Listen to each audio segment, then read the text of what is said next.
on it, George. We cover you extensively, sir. I'd love to move over on to different topics. I didn't notice you do any publicity on it at all. I won the case, the biggest case. This is an attack on a political opponent. I have another one where I have a hostile judge. We have you for a limited time, sir. I'd love to move on to different topics. No, excuse you. You're the one that held me up for 35 minutes, just so you understand. If we can move on now to the state of the race, sir, I want to get back to the campaign. Senator J.D. Vance is your running mate. He's had a lot of controversy lately, and I want to read you a few things that he has said in the past. He said the Democrats running the country are a bunch of childless cat ladies who are miserable at their own lives and the choices they've made, and so they want to make the rest of the country miserable too. He's not talking here about how great it is to be a parent. He's attacking what he says are the choices people are making to not have children. Did you know that he had these views about people who do not have children before you picked him to be your running mate, and do you agree with him? No, I know this. He is very family-oriented, and he thinks family is a great thing. That doesn't mean he thinks that if you don't have a family, it's not. I know people with families. I know people with great families. I know people with very troubled families. And I also know people with no families. They didn't meet the right person. Things happen. You go through life, you don't meet the right person. But he's not just talking about families here. He also says that people that don't have children should get less votes than those that do. I'm just speaking for myself. Is that your campaign I think position? I'm speaking for him, too. He strongly believes in family. But I know people with great families. I know people with not great families that don't have a family.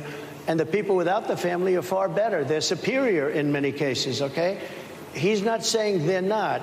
What he's saying is that he thinks the family experience is a very important thing. It's a very good thing. But that doesn't mean that if you grow up and you grow older and you don't meet somebody that would be wonderful to meet and would have been good, that that's a bad thing. He's not saying that.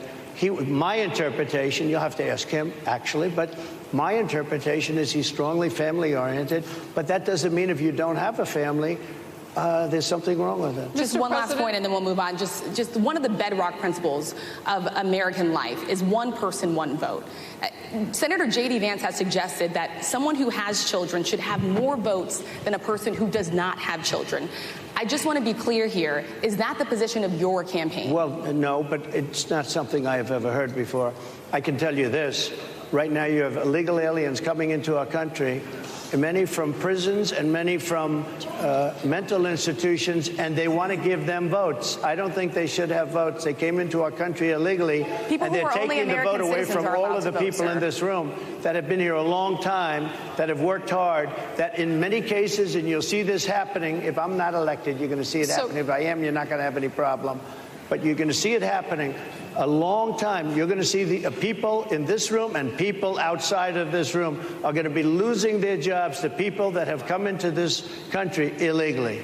Mr. President, can we stay with just kind of the state of the race right now? Because I felt like that vice president question, candidate question was right in there with that. So let's talk about J.D. Vance for a little bit. He's had some stumbles out of the gate. I don't know if you're hearing what we hear as reporters, but it's been a tough couple of weeks for him. Why did you choose J.D. Vance? Why did you choose him? And I'm having a hard time hearing, too. I know everybody out there can, but it's hard to hear. I'll tell you why. I chose him because he's a very strong believer in work and the working man and woman, and especially the working man and woman who have been treated very unfairly, because you have many of them in this room. But you have many of those people that were treated very unfairly. They worked very hard, and they were treated unfairly. He wrote the book that became a bestseller. The movie became a smash hit. He's a very smart guy. Without the benefit of having a family that has contacts, like a father that was well-connected, he got into Yale Law School. He graduated in 2 years from Ohio State, summa cum laude. I mean, you take a look at, his career has been an amazing career. He started off at a level with a difficult family situation, very difficult, with the mother and the father and everything else.